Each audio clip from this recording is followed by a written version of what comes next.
La pratique mentale n'est pas un concept nouveau pour nous.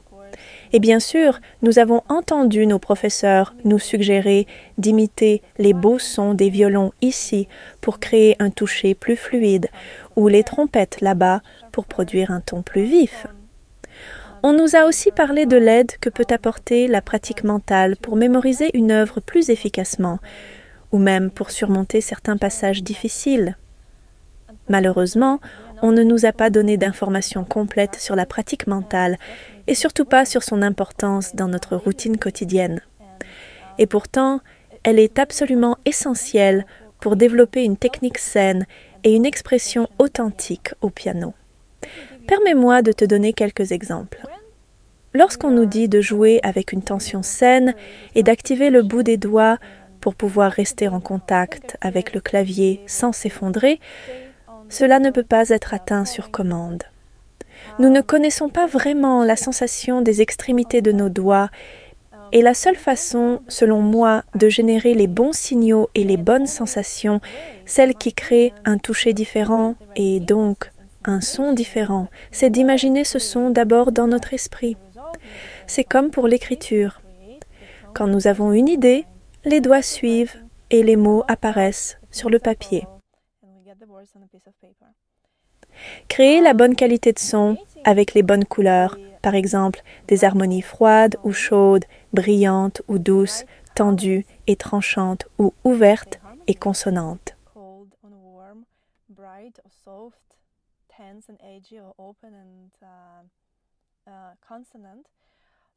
Créer différents volumes sonores, y compris un fortissimo.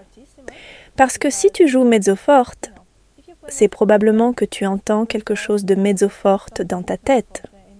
Donc la première étape, c'est d'abord de vérifier si tu imagines le son assez fort, mais sans dureté. Un son rond, riche. Et bien sûr, on utilise aussi le poids du bras, mais ça vient en second. Si le bon volume n'est pas déjà présent dans notre esprit, notre jeu ne fera que refléter cette absence. Le travail des voix, par exemple, ce n'est pas juste faire ressortir la mélodie et jouer le reste plus doucement. Cela ne suffit jamais pour vraiment contrôler le son. Mais si l'on apprend que tout commence dans notre tête, où l'on peut séparer les couches et imaginer les sons à différentes distances de soi, alors cela envoie naturellement le bon signal au bout des doigts, ceux-là même qui feront chanter cette belle mélodie. Et la mélodie ressortira, même si tout est joué, disons, en pianissimo, simplement parce que, dans ton esprit, tu as pu te concentrer sur le son, presque au niveau moléculaire. Cela rendra naturellement le son plus vibrant, plus présent, même dans le cadre d'un pianissimo. Et cela, ce n'est qu'un aspect de la pratique mentale, celui qui concerne l'imagination sonore, ce qui se passe dans notre esprit. Comme je le dis souvent, c'est une ligne verticale. Comment nous imaginons la note avant même de toucher la touche? Mais il y a bien plus encore. Une autre manière d'aborder la pratique mentale, c'est de comprendre qu'il existe aussi une ligne horizontale dans la création musicale au moment où l'on joue. J'en parle souvent, créer de la musique dans les espaces entre les notes, à l'intérieur de l'intervalle. C'est là que nous travaillons. Nous travaillons avec nos cordes vocales. Nous apprenons à chanter intérieurement, non seulement les notes, mais aussi la distance entre les notes, de façon juste. Et ensuite, nous pouvons aller plus loin et utiliser ce chant intérieur comme un canal pour maintenir le poids du bras pendant que nous jouons, ou pour exprimer les articulations de manière plus claire et précise. L'articulation ne dépend pas du son ou du mouvement de la main. Ce ne sont là encore que les conséquences, les résultats de la manière dont nous avons conçu cette articulation au départ. Les articulations naissent de notre chant intérieur. On y alterne différentes vitesses, différents poids entre les notes. Au lieu de chanter legato comme ceci, on peut chanter staccato ou tenuto, tenuto, voire même avec un accent.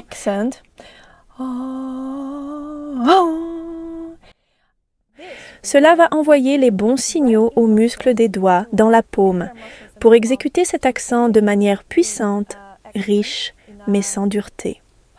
Le tenuto sera suffisamment profond et posé, et le staccato sera net et précis, sans aucune tension dans le poignet.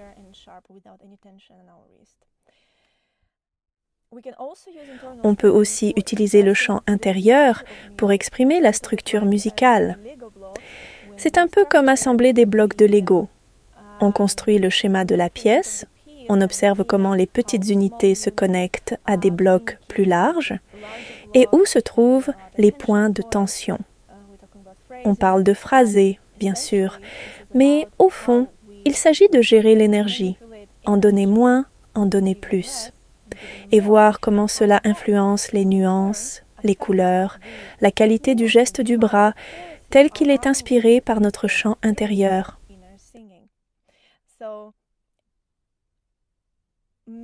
Faire un phrasé sans chant intérieur, c'est impossible.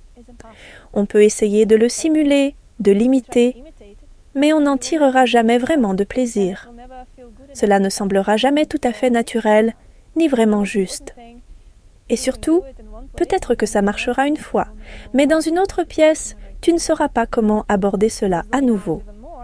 Et si l'on prend encore plus de recul, si l'on observe une œuvre dans son ensemble, on peut appliquer la même approche pour identifier les grandes sections de la forme musicale. Encore une fois, tout revient à l'énergie. Où commence-t-elle? Où faut-il donner moins d'énergie?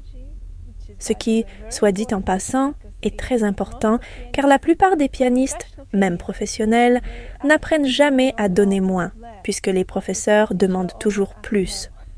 Mais si tu n'as jamais appris à offrir le moins, tu ne pourras jamais vraiment atteindre le plus. Tu peux donc avoir un début, un développement, une montée et un point culminant dans une section. Et tout cela s'exprime et se ressent à travers différentes énergies que tu peux, encore une fois, intégrer dans ton chant intérieur, dans l'espace entre les notes. C'est ainsi que tu vas pouvoir structurer la forme musicale et ressentir le fil narratif de la pièce de manière naturelle. Le pouls intérieur fonctionne de la même façon. En fait, la pratique mentale englobe énormément d'aspects. Mais ce qui est, selon moi, le plus important, et qui pourtant n'est presque jamais abordé, c'est la manière d'enseigner, de façon systématique, aux pianistes à regarder une partition et à imaginer chaque note qui y est écrite. On ne peut pas s'attendre à ce que l'on ouvre une partition et que l'on entende instantanément chaque note, avec le bon mouvement, la bonne dynamique, l'harmonie juste, les voix distinctes, le phrasé, le pouls, la musique, comme si l'on faisait une lecture à vue dans notre esprit, si on ne nous a jamais appris à développer et maîtriser cette pratique mentale. C'est pourquoi il est essentiel de comprendre que si tu n'es pas encore capable de lire la musique dans ta tête, ce n'est pas parce que tu n'en es pas capable, c'est parce que tu ne l'as jamais pratiqué. Et si cela t'intéresse, l'approche pédagogique de PianoWell pourrait être exactement ce qu'il te faut. Car tu peux y avancer pas à pas, dans un cadre très apaisant, très efficace, et même très agréable. Tu peux commencer à explorer comment imaginer les notes, puis tu peux apprendre à les enchaîner mentalement. Tu peux visualiser les deux mains en même temps. Tu peux imaginer 10 notes à la fois, ce qui, en soi, est un autre aspect de la pratique mentale. Être capable d'entendre toutes les voix en simultané. Et ça non plus, ça ne vient pas en une nuit, ni uniquement aux pianistes particulièrement doués. C'est quelque chose que l'on peut développer avec une méthode adaptée. La pratique mentale est très importante. Je ne pense pas qu'elle soit enseignée de manière suffisamment précise. Et je ne pense pas non plus que les enseignants lui accordent l'attention qu'elle mérite. Et pourtant, elle est absolument fondamentale pour une technique saine, pour une expression authentique au piano. Parce que, encore une fois, et je le dis dans presque toutes mes vidéos, pourquoi passer des heures à entraîner notre langue si, au final, nous ne savons pas ce que nous allons dire? C'est la même chose ici. Et c'est une question très pertinente. Je pourrais identifier clairement 3 domaines où les pianistes commencent à se sentir en sécurité et donc à se réparer eux-mêmes.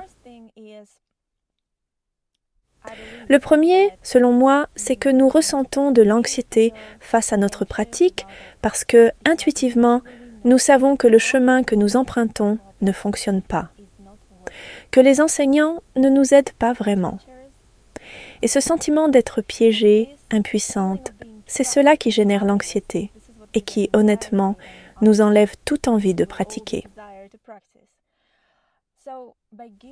Alors, proposez à l'élève une nouvelle manière de pratiquer, une méthode qui fonctionne jour après jour, qui produit des résultats concrets et qui apporte de la joie et de la satisfaction pendant le travail, c'est déjà une forme de guérison. On lui montre simplement « Regarde, n'essaie pas d'ouvrir cette porte, elle est fermée, ce n'est pas la bonne. Voici un autre chemin. Il est ouvert pour toi. C'est vert, c'est beau, les oiseaux chantent dehors et le soleil brille. » Et ça, c'est une sensation merveilleuse.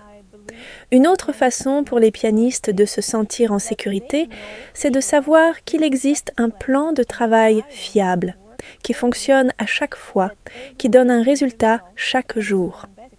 Un plan structuré que tu peux suivre et qui te montre combien d'étapes il te faudra pour terminer une pièce. En d'autres termes, être prête à jouer sur scène.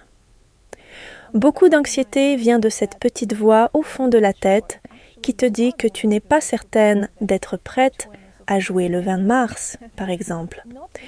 Ne pas pouvoir compter sur une date précise, sur une routine claire, cela génère énormément d'angoisse. Et, pour être honnête, investir autant de temps dans une œuvre qu'on ne jouera peut-être jamais est aussi une énorme source d'anxiété.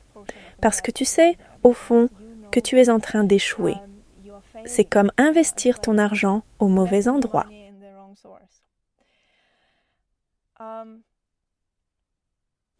Et comme je le disais, ce n'est pas seulement rassurant de savoir que, par exemple, dans 12 jours, tu seras prête à jouer ce morceau.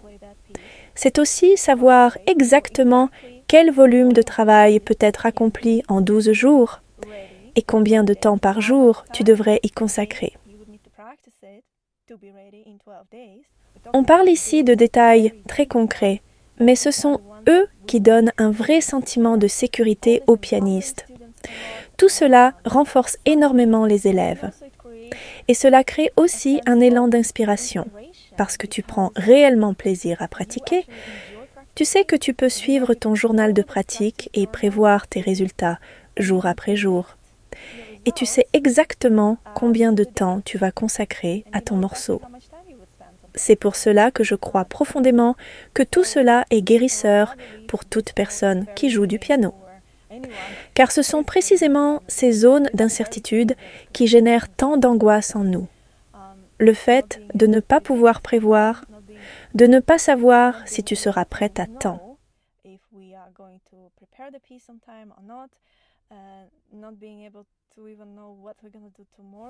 Ne pas savoir non plus quoi faire demain, ou si le temps et l'énergie investis aujourd'hui porteront leurs fruits demain.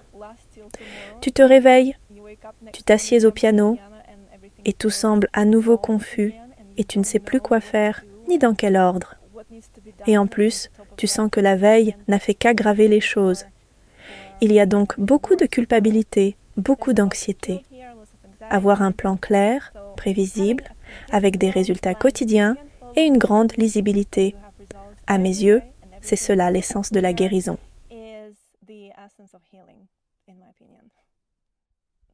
Alors, si tu te sens un peu perdu en ce moment, mon meilleur conseil serait « Suis ton enthousiasme ». Fais ce qui t'anime maintenant. Si la pratique du piano ne t'apporte plus rien et ne fait que te blesser, Alors arrête, fais une pause, voyage peut-être. Prends même une année de césure si besoin. Apprends que ta valeur ne dépend pas réellement de ton niveau pianistique, même si ça peut parfois sembler être le cas. Tu es aimée inconditionnellement, tu es complète et tu es libre de faire ce qui t'inspire. Ce serait mon conseil pour toi. Et si un jour tu ressens à nouveau l'envie de revenir au piano et de recommencer à pratiquer, alors peut-être que la meilleure chose à faire serait de repenser entièrement ta manière de travailler et de chercher des méthodes différentes qui soient en accord avec ce que tu es aujourd'hui et non avec ce qu'on t'a enseigné hier.